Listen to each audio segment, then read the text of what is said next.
peut attirer de la main-d'œuvre, c'est attirant, mais comment on peut être certain que cette main-d'œuvre-là va être qualifiée pour nos niveaux d'éducation ici? On parle d'enseignants, par exemple. Comment est-ce qu'on peut s'assurer que ces nouveaux arrivants-là vont être qualifiés pour enseigner à nos jeunes? C'est un peu ça. Puis le niveau le contrôle j'ai beau gueuler à tue-tête sur la reconnaissance des diplômes. La Cour suprême me dit très clairement que c'est la responsabilité des provinces. Il y a un travail supplémentaire à faire de coordination avec les provinces pour s'assurer qu'on puisse arrimer la reconnaissance des diplômes pour que les gens puissent travailler comme enseignants. Puis, évidemment, dans des pistes qui sont très prisées, les pays développés se font la compétition pour des gens, pour des enseignants, pour des infirmiers, pour des infirmières. Donc, il y a une certaine logique, puis une nécessité pour les provinces de s'ajuster, puis de mieux reconnaître les diplômes, puis les reconnaissances qui sont dans toutes les professions, non seulement dans l'enseignement. La Colombie-Britannique fait du travail, la Nouvelle-Écosse en a fait aussi, l'Alberta en fait. Alors, il y a aussi une compétition interne pour essayer d'arrimer notre façon et d'accélérer le fait que quelqu'un qui vient ici avec toutes les qualifications puisse avoir un job à la hauteur des attentes. C'est pas évident. Puis, historiquement, on n'a pas nécessairement fait le meilleur travail en s'assurant qu'il y avait une intégration à ce niveau-là. Les gens sacrifient peut-être leur génération pour la prochaine génération, mais c'est pas la façon de faire. Ça cause des problèmes d'intégration, mais ça laisse de l'argent sur la table. Ça, c'est du travail, évidemment, à faire de coordination avec les provinces. C'est un travail qui est ouvert, mais si je peux tirer des conclusions de mes rencontres avec mes collègues des provinces, dont Arlene Dunn à la fin de l'année, d'ailleurs, je vais la rencontrer demain, c'est du travail que les gens sont prêts à faire parce que c'est important puis c'est criant comme besoin. Prochaine question?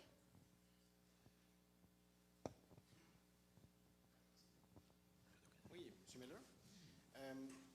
Vous avez parlé de votre cible de 8 d'ici quelques années dans les seuils d'immigration francophone hors Québec, là, mais la FCFA demande 12 même qu'on dit que c'est 10 pour ne serait-ce que stabiliser le déclin. Est-ce qu'on a une date de quand on va atteindre le 10 et le 12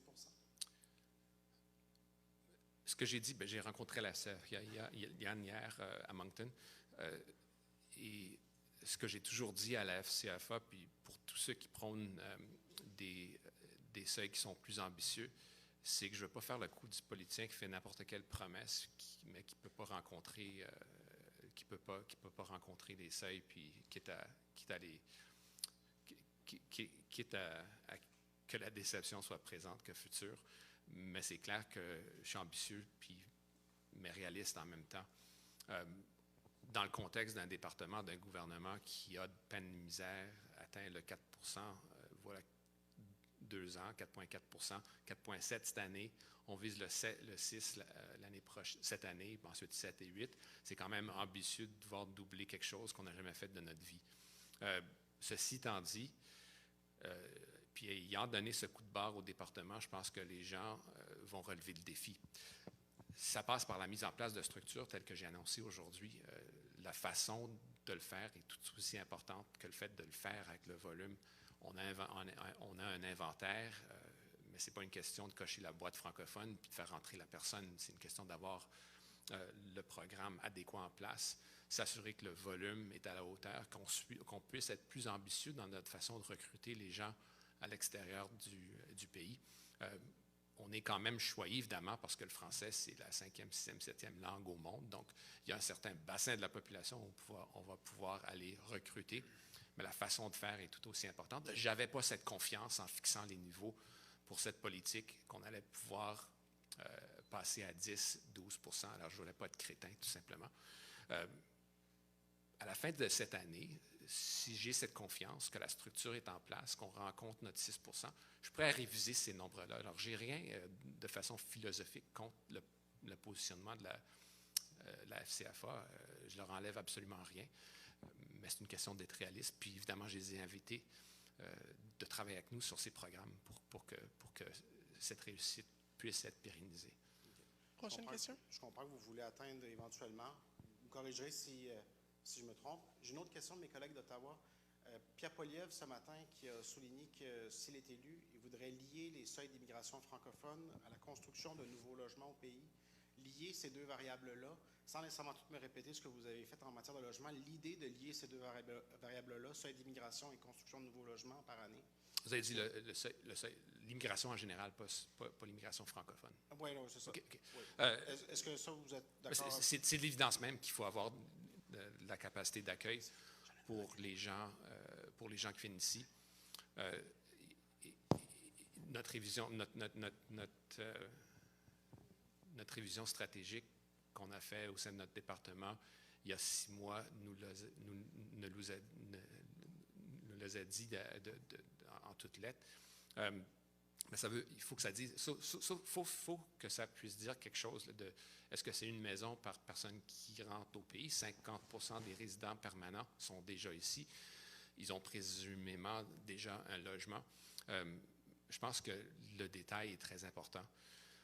C'est clair que le logement est important au niveau de l'abordabilité, puis de pouvoir s'assurer que le parc de logement est abordable, de logements abordables est là, mais encore ça prend un plan.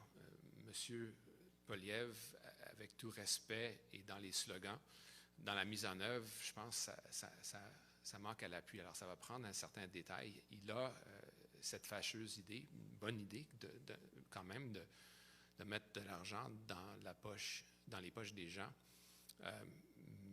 Mais les deux mesures qui critiquent le prix sur le carbone, c'est quelque chose où il y a une remise où 8 sur 10 des ménages reçoivent plus d'argent. Alors, est-ce qu'il propose d'éliminer cet argent-là qu'on remet dans les poches des gens? Il n'a aucune position sur les garderies. Ça, c'est plusieurs milliers de dollars dans les poches des gens. Alors, pour moi, c'est un peu mystérieux, son plan. Puis évidemment, c'est de l'évidence même qu'il faut des logements pour accueillir les gens qui viennent ici. Alors, je m'attends à un plan, mais ça prend du leadership sérieux. Et c'est pas sérieux ce qu'il propose. Prochaine question. Moi, juste pour ajouter là-dessus. Prochaine question. Juste pour ajouter là-dessus, au niveau de Pierre Poilievre, si Pierre Poilievre devient premier ministre du Canada demain, l'immigration francophone prendra le champ. Avez-vous vu les commentaires d'une de ses députées qui a exigé à une de nos ministres de s'exprimer en anglais d'un comité? Deuxièmement, les programmes de logement.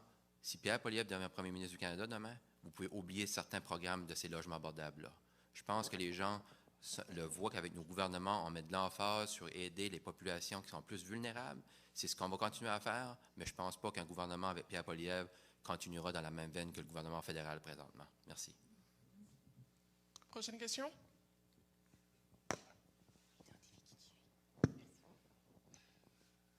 Bernard Haché de l'Acadie Nouvelle. Monsieur le ministre, est-ce que le gouvernement provincial du Nouveau-Brunswick a un mot à dire dans cette politique migratoire? Bien, d'abord, le gouvernement étant la seule province bilingue du pays, le gouvernement a d'abord et avant tout une responsabilité. Ce que les Canadiens, et puis je répondais à votre collègue, nous ont dit très clairement dans notre révision stratégique du département puis notre plan d'immigration, c'est qu'il faut impérativement une meilleure coordination. Qui dit immigration, dit intégration. On parle d'infrastructure, on parle de maisons, on parle d'abordabilité, on parle d'éducation, on parle de santé, toutes des responsabilités qui sont de nature provinciale. Alors, ma préoccupation principale, c'est le volume qui n'a jamais été à la hauteur en ce qui a trait aux gens qui parlent français. D'abord d'augmenter ça, mais de s'assurer qu'il y a un arrimage avec ces enjeux qui sont cruciaux, que ce soit ici, que ce soit en Colombie-Britannique, en Alberta. C'est important d'arrimer, de coordonner notre façon de faire. Les vents qui souffrent contre l'immigration, puis le Canada n'est pas exempt au monde. Je pense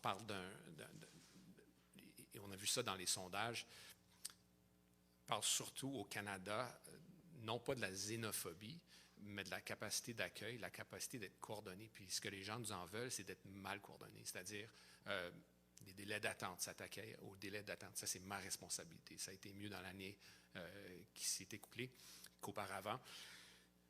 D'être mieux coordonné avec les provinces, avec les villes, puis s'assurer qu'il y a des fonds à l'appui pour l'intégration, l'accompagnement, tout aussi crucial dans ce qui a trait aux francophones dans les petites communautés. Alors, le gouvernement du Nouveau-Brunswick, on développe notre politique, ça fait suite à la rétroaction qu'on a eue. Évidemment, on ne veut pas se faire de la compétition. On veut s'assurer qu'il y a des effets d'accélération en ce qui a trait à nos efforts puis leurs efforts. Mais c'est sûr qu'il y a de la responsabilité. Il y a un programme de nomination provinciale qui donne une certaine agence au gouvernement du Nouveau-Brunswick, à plusieurs gouvernements provinciaux à travers le pays, mais ils ont une responsabilité qui vient avec. Alors, c'est important, mais c'est clair qu'on a notre rôle à jouer, mais que la province a leur rôle à jouer, puis dans la promotion du fait francophone, une responsabilité primordiale auprès des provinces. Dans vos discussions avec la province du Nouveau-Brunswick, est-ce que la province formule des demandes particulières? Les provinces ont toujours des demandes, mais oui. Quelles sont-elles? Ben, je continue ma conversation que j'avais eue à Toronto avec la ministre Dunn demain, et je pense que ça va être positif. Elle s'est montrée ouverte. Elle a d'ailleurs parlé avec notre département sur l'importance de s'assurer que les gens d'expression française puissent venir ici, qu'on ne se fasse pas de la compétition. On ne devrait pas se faire de la compétition évitant de donner le bassin qui existe à travers le monde. Mais il y a une volonté et une ardeur au travail que j'ai senti auprès d'elle, même si j'ai eu par le passé des désaccords assez arrêtés avec le gouvernement du Nouveau-Brunswick. Merci. Y a-t-il une autre question dans la salle? Il nous reste 5 minutes, donc on peut refaire une autre tournée s'il y a d'autres suivis. Alix de Radio-Canada. Vous avez parlé dans le programme des communautés francophones accueillantes que Caracat en ferait peut-être partie. Est-ce qu'on parle de Caracat ou de la péninsule acadienne? Je vois qu'il y a aussi des représentants du Chupagan et Tracadie. Ce serait de la région. Écoutez, 14, c'est quand même quelque chose. Un autre 10, c'est presque le double. Mais il faut que je tienne en ligne de compte le reste du pays où il y a des besoins qui sont criants. C'est une conversation qui va se poursuivre. Mais évidemment, les gens d'ici vont avoir leur mot à dire. Puis je sens un engouement, puis le besoin qui est là, qui est palpable. Et aussi, on a eu le campus ici à l'Université de Chupagan. Dans les derniers jours, je n'ai pas tout à fait compris. Est-ce que vous avez proposé de mettre un plafond sur l'immigration des étudiants étrangers? Il y a un aspect ici que je n'ai pas saisi, puis est-ce que ça concerne l'Université de Chupagan? Je dirais que j'ai pas une université en tête ou une institution en tête en ce qui a trait au défi de volume. Il y a beaucoup de défis au sein de notre programme d'étudiants internationaux, des enjeux de fraude, d'intégrité du système, un écosystème qui a été utilisé par plusieurs institutions pour pallier le sous-financement des institutions postsecondaires par les provinces historiques. Il y a, je dirais, de façon générale, sans m'emporter, que je n'ai pas tant de préoccupations que ça en ce qui a trait au Nouveau-Brunswick. Il y a certaines autres provinces qui battent de l'aile, qui vont faire un devoir supplémentaire. Ce n'est pas moi qui le dis, c'est le vérificateur général de ces provinces qui leur a dit très clairement, mais ils n'ont rien fait. Donc, on a un défi de volume. Le cap que je propose de mettre, je dirais, n'aura pas d'impact significatif sur le Nouveau-Brunswick, mais c'est une conversation qu'il va falloir continuer. Je compte faire une annonce plus approfondie dans une couple de semaines. D'autres questions? OK. Cela conclut cette conférence de presse. Serge. Non, vas-y. Any other questions? D'autres questions?